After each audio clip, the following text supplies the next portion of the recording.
Hello everyone, this is Sinha sir from Sinha Education. Today we are going to discuss dissolution of partnership firm. पूरे partnership accounting के हम लोग अंतिम पड़ाव पे पहुंच गए हैं। एक समय हम लोगों ने स्टार्टिंग में देखा पार्टनरशिप का फॉर्मेशन कैसे फॉर्म करता है, फिर हम लोगों ने देखा change in profit sharing ratio होने के समय क्या एडजस्टमेंट होता है, क्या ट्रीटमेंट होता है।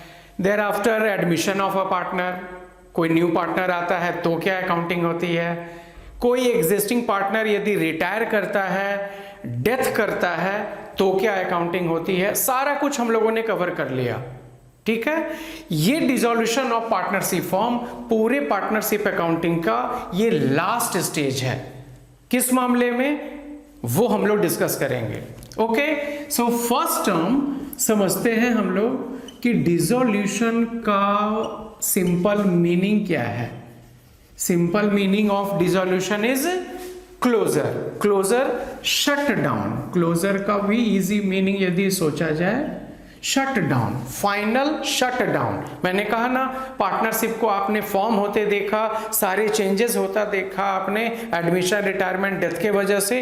अब बारी आ गई है किसी भी पार्टनरशिप फॉर्म को फाइनली शट डाउन करने की। अब यहाँ पे मन में ये गलत फीलिंग नहीं लानी है कि लगता है रेगुलर लॉस हो रहा होगा इसलिए शट डाउन, नहीं, कोई जरूरी नहीं। There may be so many other reasons, वो काफी प्रॉफिटेबल बिजनेस भी होगा, फिर भी due to many other reasons it may be shut down. Clear? So simple meaning of dissolution is closure of the partnership form. अब दो term आता है, दोनों को जरा समझेंगे आप। First one is dissolution of partnership form, और इसको हम लोग कंपैरिजन देखेंगे डिसॉल्यूशन ऑफ पार्टनरशिप। इन दोनों में क्या अंतर है? यहां है डिसॉल्यूशन ऑफ पार्टनरशिप फॉर्म, यहां है dissolution of partnership. Dissolution means closure, shut down, closure, stop. क्या मीनिंग है? बोलता है पार्टनरशिप फॉर्म का डिसॉल्यूशन का मीनिंग कहता है कि पार्टनर्स के बीच में रिलेशंस भी क्या कर जाएगा? स्टॉप कर जाएगा। The relationship among the partners of the firm will be totally stopped, will be finally closed, as well as business activity of that firm, business activity, उस फर्म में जो भी बिजनेस एक्टिविटी हो रही थी वो भी फाइनली स्टॉप, क्लोज्ड। पार्टनर्स के बीच में रिलेशन भी स्टॉप और वहां पे बिजनेस एक्टिविटी भी stop. When these two features are there it is named as dissolution of partnership firm. तब कहा जाएगा कि पार्टनरशिप फर्म फाइनली क्लोज हो गई। फिर ये क्या है डिसॉल्यूशन ऑफ पार्टनरशिप? यहां कहता है कि पार्टनर्स के बीच में रिलेशनशिप जो पहले चला आ रहा था it will be stopped and now transformed in new changed form। Change कर जाएगा, यहां पे स्टॉप कर जाता है, यहां पे मैसेज आ रहा है it gets changed, relation of the partner gets changed। दूसरा डिफरेंस कि dissolution of partnership form, dissolution of partnership में उस फर्म की business activity will keep on going. Dissolution of partnership में पार्टनर्स के बीच में रिलेशन, पुराना वाला रिलेशन रुक जाएगा, new relation will come into play, but business activity में कोई चेंज नहीं आता। Business activity as it is चलता जाएगा, पहले की तरह चलता जाएगा। तो ये दो पॉइंट को क्लियर कर लेना। सिंपल सेंस में हम लोग कह देते हैं डिसॉल्यूशन मींस क्लोजर, लेकिन यदि क्लियर पूछ दिया what is the difference between dissolution of partnership firm and dissolution of partnership, you must convey the actual message that in dissolution of partnership firm the relations among the partners get stopped, as well as business activity of that firm also get finally stopped, finally closed. Whereas in dissolution of partnership relations of the partner simply get changed, नए scenario में उनका relation आएगा, but the business activity will be keep on going, business activity चलता जाएगा, यहां business activity भी रुक जाता है। इसीलिए कहा गया कि डिसोल्यूशन ऑफ पार्टनरशिप, दरअसल हम लोग ऑलरेडी पहले से पढ़ रहे थे, ये सब डिसोल्यूशन ऑफ पार्टनरशिप ही तो है।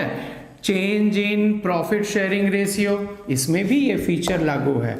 Admission of a new partner, retirement of a partner, death of a partner, ये चारों चैप्टर जो आपने पढ़ा वो अनजाने में डिसोल्यूशन ऑफ पार्टनरशिप ही था।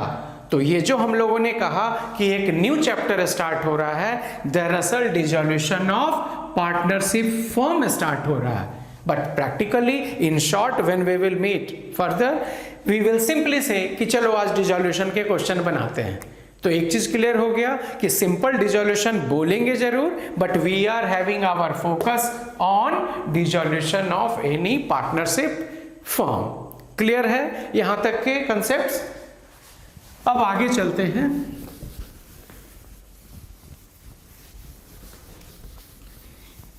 इस चैप्टर में पार्टनरशिप के पहले के चैप्टर से काफी कंफर्ट आपको मिलने वाला है।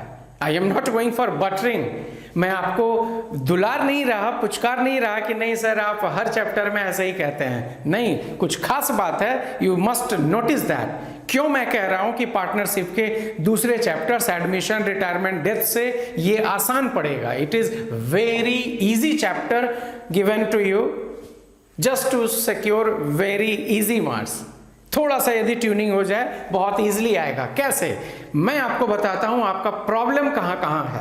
आपको एक्सेप्ट करना होगा, सभी का नहीं हो, but more than 50% students are still struggling in calculation of ratio. अभी भी बहुत सारे स्टूडेंट्स का इस टॉपिक में प्रॉब्लम है। एडमिशन के क्वेश्चन में, रिटायरमेंट में calculation of ratio, gain sacrifice निकालना आज भी प्रॉब्लम है। उसको आप प्रैक्टिस से उधर दूर करेंगे। मैं क्या कन्वे कर रहा हूं, इस चैप्टर में इस टफ टॉपिक का कोई यूज नहीं है। थैंक गॉड, एक टॉपिक से बच गए। दूसरा, जहां तक मैंने नोटिस किया है, अकाउंटिंग ट्रीटमेंट ऑफ गुडविल, इस टॉपिक में भी आपको काफी प्रॉब्लम आया। एक्सेप्ट करते हैं आप? मैं जानता हूं इसमें प्रॉब्लम है। एडमिशन चैप्टर में premium fully brought, partially brought, not brought by the new partner, बहुत टेंशन था। इस चैप्टर में टेंशन ही नहीं। ट्रीटमेंट ऑफ गुडविल मैं बताऊंगा बड़े आसानी से, just like other assets it will be settled. तो चलो ये प्रॉब्लम भी दूर हो गया। फिर मैंने महसूस किया कि अभी भी बहुत सारे स्टूडेंट को रीवैल्यूएशन अकाउंट ड्रॉ करने में प्रॉब्लम है। अभी भी मिस्टेक होता है आपसे। थैंक गॉड, इस चैप्टर में रीवैल्यूएशन अकाउंट भी नहीं बनाना पड़ेगा। Fourth, some students are still struggling in drawing balance sheet। बहुत केयर लेने के बावजूद उनसे बैलेंस शीट टैली नहीं होता, कुछ ना कुछ छूट ही जाता है। ठीक है, उसको हम लोग दूर करेंगे। अदर चैप्टर्स के लिए वो कंपलसरी कमांड करना है। बट मैं क्या कन्वे कर रहा हूं, इस चैप्टर में ये चार जो हर्डल्स हैं आपके सक्सेस में, वो हर्डल दूर हो गए। क्योंकि ना तो आपको रेशियो कैलकुलेशन का हेडेक है, ना ट्रीटमेंट ऑफ गुडविल का हेडेक है, ना रीवैल्यूएशन अकाउंट बनाना पड़ेगा, ना कि क्वेश्चन के एंड में बैलेंस शीट बनाना पड़ेगा। गॉट रिलीफ्ड? इतना आसान लगेगा, आप बस ट्यून्ड रहो। चलते हैं हम लोग आगे। अब इस चैप्टर में क्या क्या अकाउंट मेंटेन होते हैं वो देखते हैं। In case of dissolution of partnership, realisation account is to be maintained. ठीक है, सर ने कहा कि रीवैल्यूएशन अकाउंट नहीं मेंटेन होगा, तो फिर होगा क्या वो देखते हैं। Realisation account, new name is on the screen.